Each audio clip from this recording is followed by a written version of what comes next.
Well, what's happening, my fellow real estate agents, and welcome to the RERAW podcast, where the only thing we leave at the door is the bullshit. I'm your host, James Hoff, and if we haven't met before, what's going on? I'm out here in Southern California, where I've been selling houses since 2013, playing the game. I teach from the trenches. I teach the tactical, practical ways to go about things that have been successful for me, and I pass that along to you. RERAW stands for Real Estate Raw. It is the no fluff, no BS coaching and education resource for real estate agents who are looking to up their game, so that waking up each morning doesn't feel like you're playing the lottery. You can have strategy, you can have intention, you can have strategic ways to go about building your business, and purposeful and meaningful and intentional ways to grow your business. It's not a guessing game, right? So we come at it from a different angle of attack. We try not to hound you with all the traditional stuff, the cold calling, the door knocking, the geographical farming that so many agents and brokerages and coaches are just shoving down your throat. And we're going to have some fun. Now, if you're like, where did this guy come from? Listen, it's been a hot minute since I've been behind this microphone doing a podcast. Now, I basically live behind this microphone now. I do still sell, but most of my time is spent coaching agents and at this point through my business. And my goodness, I'll tell you what, it's a lot of training, a lot of webinars, a lot of conversations with folks. And the podcast, my gosh, since the last time I posted, it's like I could have years and years of content to talk about. There's so much evolution that's taken place in real estate over the last few years, between not just the crazy pandemic, but all the litigation that's happening in the industry. Are buyer's agents going to exist? Like whatever, all the new regulations behind texting and email and the general way that we're allowed to market and represent our services. And, are we going to exist in the same way? What is our value? How do we establish our value and know what our worth is? Everyone's like, oh, know your worth. Well, what is our worth? Like, how do we really establish that? And how do we convey that to the consumer and build their trust? These are all things we're going to talk about. I want to real quickly just address something. We're going to be having some difficult conversations. I don't want to bring negativity into the world, but I do want to bring honest dialogue around the things that are happening in real estate right now. And so again, it's not about coming at things from a negative angle of attack. It's just it's coming at things from a perspective of we need to understand so that we can grow, so we can adapt, and so we can change. And part of that change, I think this is very important for you to hear, is not just understanding the changes that the industry is forcing upon us. We have to overlay that with social expectations and social norms, societal expectations of us. What does the average consumer see in our value, right? What do they expect us to produce and provide for them, right? So we can't just sit here and say, well, this is the new way or the way that we have to operate our business, but how can we operate our business in a way that is not only obedient to some of the rules and all of the rules and regulations that we have to follow, the laws, right? But how can we do that and still satisfy the needs and the wants and the demands really of the consumer in a way that helps us stand out? Now, today we're going to talk about getting contact information from folks and putting it into our database. We're going to talk about how it's incredibly dangerous to get bad contact information and why. It's no longer a bad practice to just go after the bulk numbers and just see what we can, come up with at the end, because it's a law of averages and some numbers will be good, some emails will be good. No, it's like literally dangerous to your business to get bad contact information now. So we're going to talk about why. Now, my request real quick is to stick around to the end, because I'm probably going to unpack some, I don't know, it's going to feel like a little confusing, I'm sure, at times. There's not really an easy way to unpack all this today, but stick around to the end so I can really close the loop and tie up loose ends, whatever you want to call it. All right. If I didn't ask you to do this already, smash that subscribe button if you're listening to this podcast on whatever podcast platform you like to listen on. If you're on YouTube, go ahead and hit the subscribe button there so you don't miss great content otherwise. And don't forget, you can always find us in our private social media group, the Real Estate Raw Facebook group. So feel free to hop over there and click a button and answer a few questions and join us. So let's kind of back up. Let's start from like before the beginning. Let's do the prequel. Here's what used to happen, okay? Agents would go to an open house, host an open house, I should say, and they would force consumers to put their information in. They'd say, hey, I need your phone number, your email, your name. Just put it in, and then you can go have a look at the house. I need all your contact info. Or when folks go to get like an estimated home value on a website, they have to not just put their property address, but they've got to put a phone number and an email, right? They got to give more information beyond what's necessarily needed to produce or provide the value. And some agents would buy lists. They would just say, it's fine if I cold text or cold email the same way I would cold call, then it's all right. By law of averages, I'll get a hold of some people. But there's a lot of changes happening in the space. And I won't go into the specific nuance and go down the 5-hour rabbit hole we could on the nuanced changes in email or text campaigning or things like that, but I'm going to touch on them. See, Google, who owns about 80% market share, give or take, when it comes to email, are suppressing bulk senders and literally like pushing them not just to spam, like they're just pushing them out of inboxes altogether. Emails are just not being received at all because there's so much abuse happening, so much spam that's going on, so many scams that are happening inside of the inbox. And you probably wouldn't be surprised to know the same is now happening with text messages. And there's not necessarily a law that says, I can't send a certain type of text or a solicitation text or whatever. I mean, there are certainly guidelines we have to follow to be compliant with the law. But the carriers have created their own overlays, their own rules on top of what is the law, because they're tired of these bulk sending companies, these bulk sent campaigns to try and get business. They're protecting their customer, and they're starting to suppress text communications. Some of them, by the way, for agents like you and I who might use a personal cell phone. Do you use a personal cell phone for your business? If you do, and the messages that you send out through your personal number get reported as spam, you could literally lose the freedom to be able to text or call people. So this is serious stuff. So what's happening when what happened before is you would collect a bunch of contact information, and like I was saying earlier, it doesn't matter if that contact info is good or bad, because in the end it's a law of averages, right? It's a numbers game. It's not a quality game. It's just give me a shitload of numbers. I could have 1,000 new people come into my database, whether I bought the list or they were sourced from wherever. Maybe they're old open house leads, doesn't matter. It doesn't matter if I got like the occasional person who put in their worst enemy's telephone number because they didn't want to actually get a message from me. But it matters now. You can't do it anymore. I mean, you can, but you run a lot of risk. And here's why. Think about the process that people go through when you guys ever get those, you get like a form fill off of like a social media ad, and somebody puts their name in as you.suck at whatever, gmail.com. First name you, last name suck. And their email is you.suck at gmail.com. And then their phone number is 867-5309, whatever it is. They just put some random phone number in there.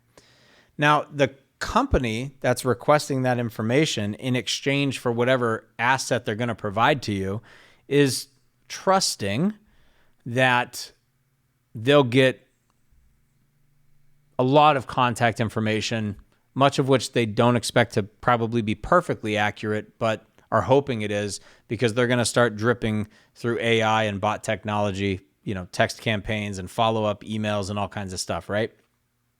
But here's the problem. Somebody is getting the spam.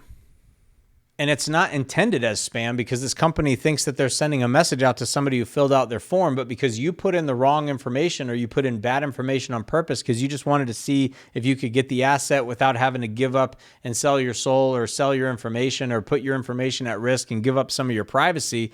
So you put in somebody else's number, and this company still automatically is triggering a text to go out and an email to go out, and it still belongs to somebody.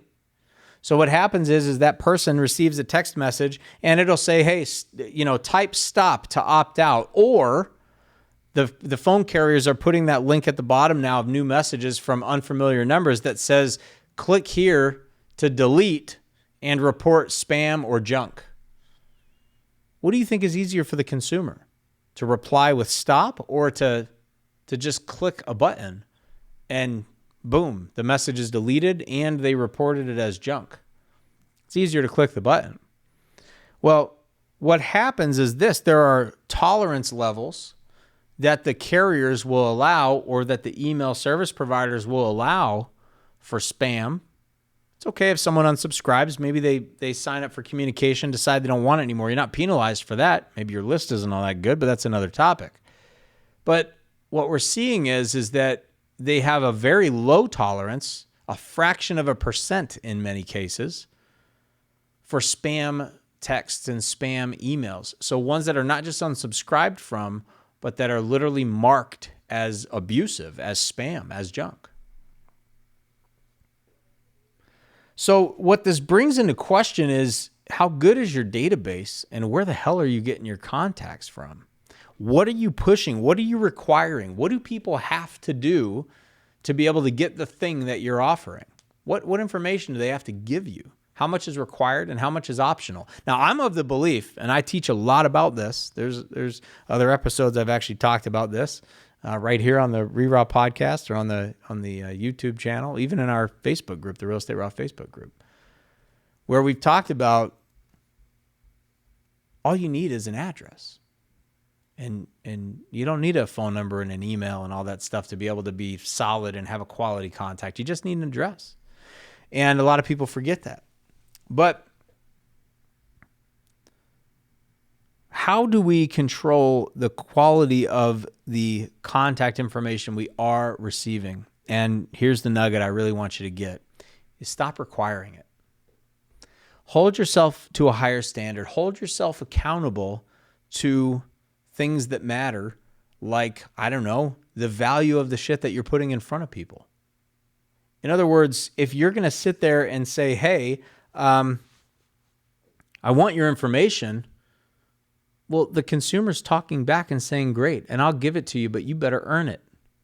I'm not going to sit here and give you all my exact contact information and hope to God that you actually give me that market analysis, only to find that you take me to a thank you page that doesn't give me some automated algorithmic value. Instead, it says, oh yeah, perfect. Well, James will be in touch with you shortly and you'll be in contact with a real agent.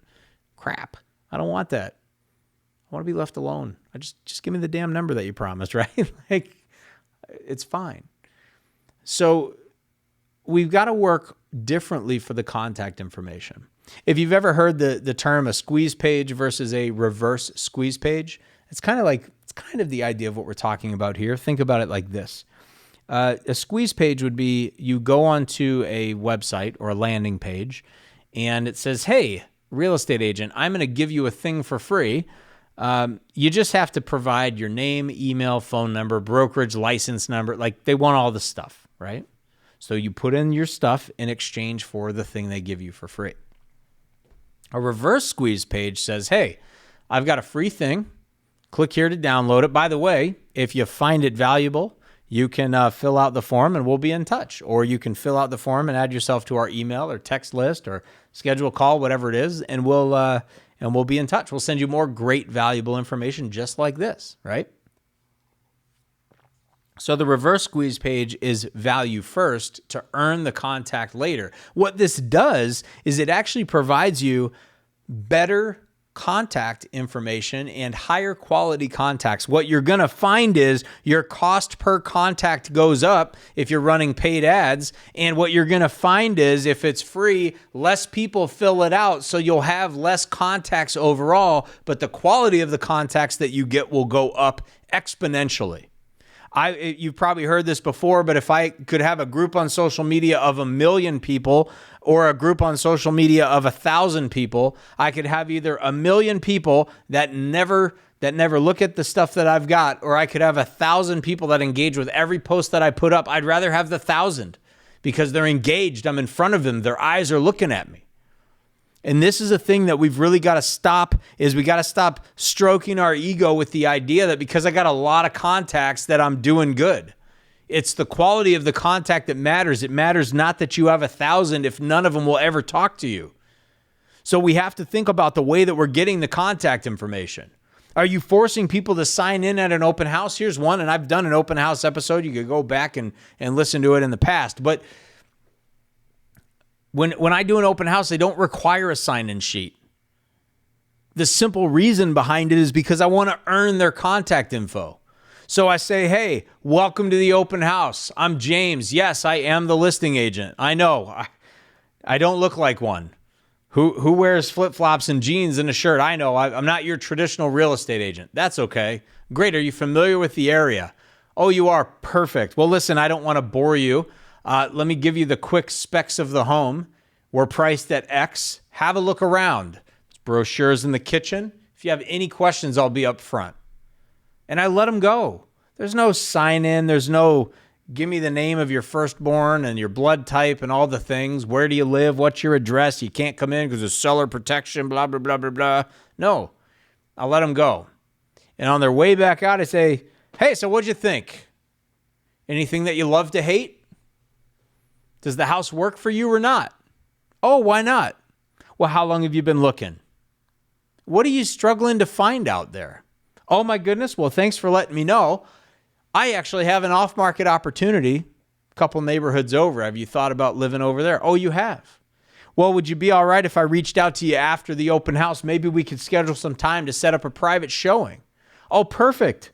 Yeah, let me give you my number so you can text me right now. Notice I didn't say I was going to text them. Let me give you my number so you can text me right now. Now, guess what they can't do? They can't report me as junk or spam. I got them texting me. I added value to them because I'm giving them access to something that they can't get otherwise because it's off market. Or, hey, I can schedule a showing for a property that's not not open today. It requires a private showing, right? So I'm offering value and I'm adding value to them so that I can build rapport. And if they say, nah, man, I'm good. Thanks so much. Guess what? I don't need to worry about them. I don't have to bother with the idea of, oh man, like, I got to follow up with these guys relentlessly every day and hope to God that they answer. I'm earning the contact information. I don't need 100 contacts at an open house. 1 or 2 is just fine. As long as they're good. Because if I get 100 and only 2 of them are good and the other 98 are going to leave me spinning my wheels, God damn it, that's a lot of wasted time, isn't it? What a waste of time it is to follow up with all these people that wrong numbered me, aren't interested in talking. Oh, goodness, it's tough.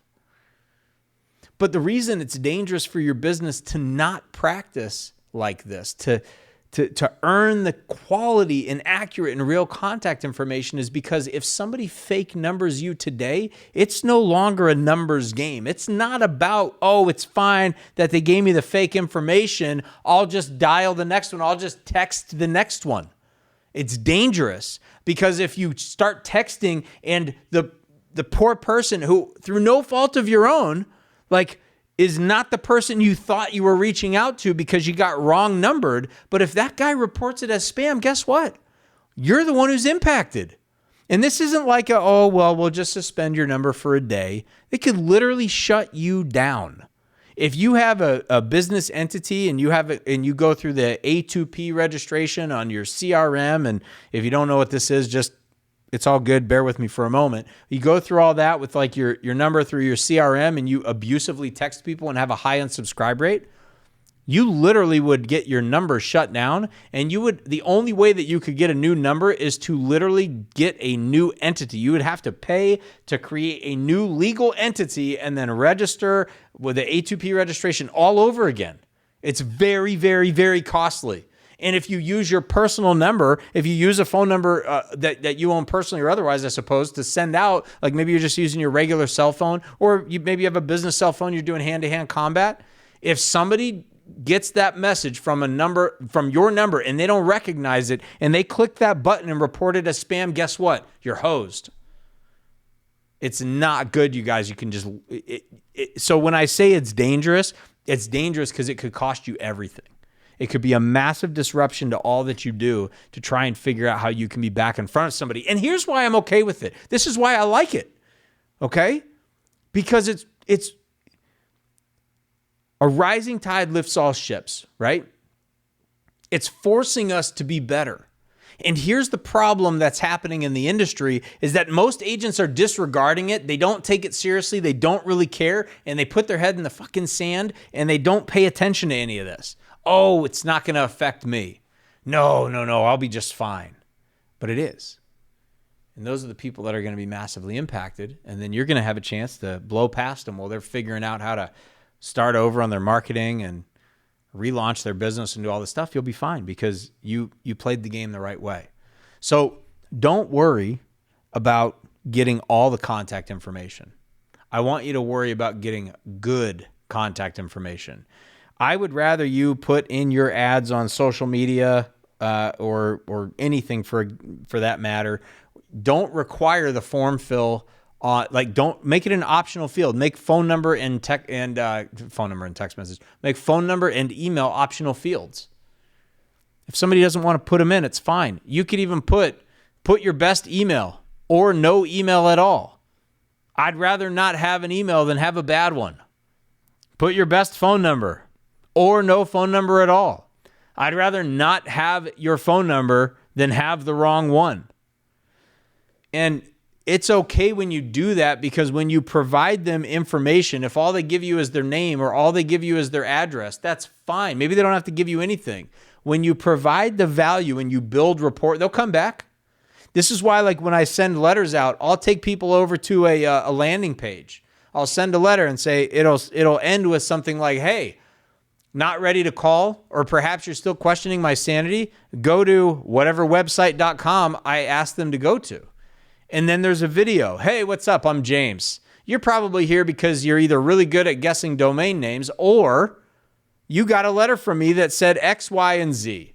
Well, I'm here to tell you a little bit more about how that works and hopefully answer some of the questions that most people have when they get those letters and they're not quite ready for a call.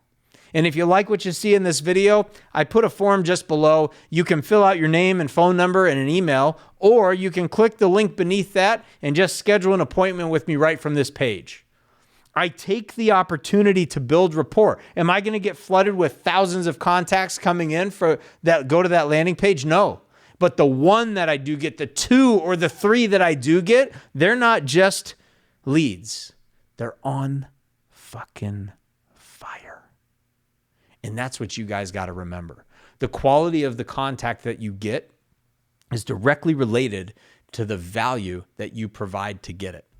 You've got to build rapport. You've got to show your value. And showing value is not, oh, I work hard for my clients. I show up better than everybody. I do more for people. I play harder. I never stop. I always answer. That's not enough. It's not about it's not you, I do this, I do that. That's not what it's about. It's about understanding what the consumer wants and providing value to them based on that. All right. My goodness. I hope that closes the loop. I hope it ties up the loose ends. And listen, if you have questions, reach out. Jam a comment below. Send me a note. James@RERAW.com. James@RERAW.com.